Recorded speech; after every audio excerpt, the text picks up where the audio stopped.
ಯಾರಾದರೂ ಬಂದು ಸೇರ್ಬೋದು, ಇಲ್ಲ ನೀವು ಸ್ವತಂತ್ರವಾಗಿ ನೀವು ಹೋರಾಟ ಮಾಡ್ತಾಯಿದ್ರೆ ಅವ್ರಿಗೂ ಸಹಿತ ಅವಕಾಶ ಮಾಡಿಕೊಡುವಂಥ ಕೆಲಸವನ್ನು ನಮ್ಮ ಸೀತಾರಾಮ್ ಮಾಡಲಿಕ್ಕತ್ತದೆ. ಯಾಕೆ ಮತ್ತೆ ಹೇಳ್ತಾ ಇದ್ದೀನಪ್ಪ ಅಂದ್ರೆ, ಸಂವಿಧಾನದಲ್ಲಿ ಕಾನೂನುಬದ್ಧವಾಗಿ ಈಗ ಅನ್ಯಾಯಗಳನ್ನು ಏನಾದರೂ ನಡೆಸ್ತಾ ಇದ್ದರೆ ಯಾರಾದರೂ ಅವ್ರು ಯಾರೂ ಇರಲಿ, ಯಾರೂ ಎಷ್ಟೋ ಎತ್ತರದ ವ್ಯಕ್ತಿಗಳಿರಲಿ, ಶಕ್ತಿ ಇರಲಿ, ಅವ್ರನ್ನ ನಿಧರಿಸುವಂಥ ಶಕ್ತಿ ನಮ್ಮ ಪತ್ರಿಕೋದ್ಯಮದ ಅನ್ನೋದು ಅಂತೇಳಿ ನಾನು ನಂಬಿದ್ದೀನಿ. ಅದನ್ನು ಇದರಿಂದ ಅನೇಕ ತೊಂದರೆಗಳು ಎದುರಾಗ್ತಾವ, ಇದರಿಂದ ಅನೇಕ ಏನಪ್ಪ ಅಂತಂದ್ರೆ ಪ್ರೆಷರ್ಗಳು ತಯಾರಾಗ್ತಾವ, ಅವೆಲ್ಲ ಸತ್ಯನ. ಮತ್ತು ಇದು ಪತ್ರಿಕಾ ರಂಗದಲ್ಲಿ ಇದೆಲ್ಲ ಅನಿವಾರ್ಯ.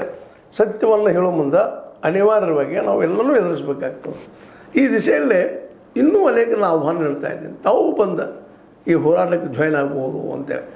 ಇವತ್ತು ಯಾಕಪ್ಪ ಅಂತಂದ್ರೆ ಒಬ್ಬರ ಕೈದಿದೆಲ್ಲ ಸಾಧ್ಯ ಇಲ್ಲ, ಒಬ್ಬ ವ್ಯಕ್ತಿಯಿಂದ ಇದೆಲ್ಲ ಆಗ್ತದೆ ಅಂತ ಹೇಳೋಕ್ಕಾಗೋದಿಲ್ಲ. ಇವತ್ತು ದಸ್ತಗಿರಿ ಪ್ರಮಾಣ ಒಬ್ಬರಿಂದ ಇದೆಲ್ಲ ಪರಿವರ್ತನೆ ಆಗ್ತಿತ್ತಲ್ಲ, ಅವ್ರ ಜೊತೆ ನಾವು ಸತ್ತಿದ್ರೆ ಹೌದಪ್ಪ ಸಮಾಜ ಕೆಟ್ಟ ಆಗ್ತಾ ಇತ್ತಂದ್ರೆ, ನಿಸರ್ಗವನ್ನು ಹಾಳು ಮಾಡ್ತಾಯಿದ್ರೆ, ಭವಿಷ್ಯದಲ್ಲೇ ಈ ನಿಸರ್ಗ ನಮ್ಮ ಜನಕ್ಕೆ ಸಿಗದೆ ಹೋಗ್ತದೆ ಅನ್ನೋಂಥ ಭಯ ಉಂಟಾಗಿದ್ರೆ ಅಂಥವು ಯಾವುದೂ ಇಲ್ಲ ಈ ಜಿಲ್ಲೆಯಲ್ಲಿ. ಅದರಲ್ಲೂ ಬೆಳಗಾವಿ ಜಿಲ್ಲೆ ಶುಗರ್ ಫ್ಯಾಕ್ಟ್ರಿಗಳಿಗೆ ಸಕ್ಕರೆ ಕಾರ್ಖಾನೆಗಳಿಗೆ ಭಾಳಷ್ಟು ಪ್ರಸಿದ್ಧಿ ಪಡೆದಂಥದ್ದು. ಆದರೆ ಶುಗರ್ ಫ್ಯಾಕ್ಟ್ರಿಗಳಿಂದ ರೈತರಿಗೆ ಅಷ್ಟು ಲಾಭ ಆಗಿದೆ ಏನೇ ನಾವು ನಿರಂತರವಾಗಿ ಚರ್ಚೆ ಮಾಡ್ತಾ ಬಂದಿದ್ವಿ. ಈಗಾಗಲೇ ನಮ್ಮ ಶಶಿಕಾಂತ ಗುರೂಜಿಯವರು ಅವ್ರ ಜೊತೆ ಚುನಾಪುರ ಅವರು ಹೋರಾಟ ಮಾಡ್ತಾ ಇದ್ದಾರೆ ರೈತ ಪರವಾಗಿ.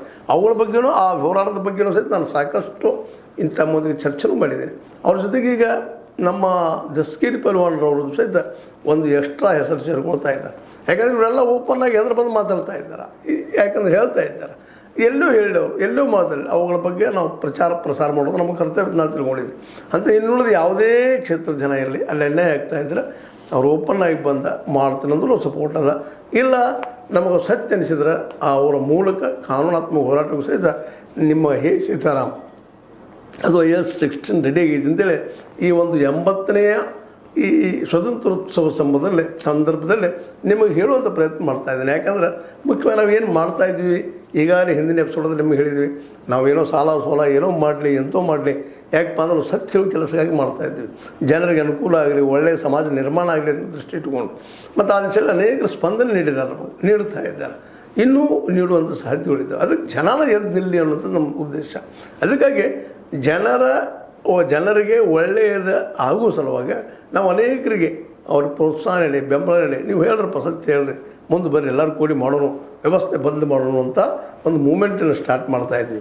ಹೀಗಾಗಿ ಇದರ ಉದ್ದೇಶ ಒಂದೇ ಏನಪ್ಪ ಅಂತಂದ್ರೆ, ಇದರಿಂದ ಲಾಭ ಮಾಡ್ಕೋಬೇಕು ಅಂತ ಏನಲ್ಲ. ನೀವು ಕೊಡುವ ಹೇಳಿದ್ನಲ್ಲ, ಈಗಾಗಲೇ ಒಂದೊಂದು ರೂಪಾಯಿ ನಮಗೆ ನೀವು ಕೊಡುವ ದಾನ ಅಥವಾ ನೀವು ಕೊಡುತ್ತಿರುವಂಥ ಒಂದು ಏನು ಸಹಾಯ ನಮಗೆ ನಿಶ್ಚಿತವಾಗಿಯೂ ನಮ್ಮ ಸಂಸ್ಥೆನ ಉಳಿಸ್ಕೊಡ್ತದಂತ. ಈಗಾಗಲೇ ನಮಗೆ ಸಹಾಯ ಮಾಡೋಂಥ ಅನೇಕ ಮಹನೀಯರನ್ನು ನಾನು ಹಿಂದಿನ ಎಪಿಸೋಡಲ್ಲಿ ನೆನೆಸ್ಕೊಂಡಿದ್ದೀನಿ.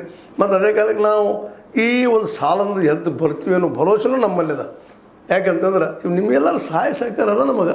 ಈಗಾಗಲೇ ನೋಡ್ತಾ ಇದ್ದೀರಿ, ಲಕ್ಷಗಳಲ್ಲಿ ಜನ ನೋಡ್ತಾ ಇದ್ದೀರಿ. ಅದಕ್ಕಾಗಿ ಇದೊಂದು ಯಾಕೆ ಇವತ್ತು ಮಾತಾಡಬೇಕಾಯ್ತಪ್ಪ ಅಂದ್ರೆ, ದಸ್ತಗಿರಿ ಪಲ್ವಾನ್ರ ಬದಲಾಗಿ ಯಾಕೆ ಮಾತಾಡಬೇಕಾಯ್ತು ಅಂದ್ರೆ, ಅವ್ರು ಓಪನ್ ಆಗಿ ಇಲ್ಲಿ ಭ್ರಷ್ಟಾಚಾರ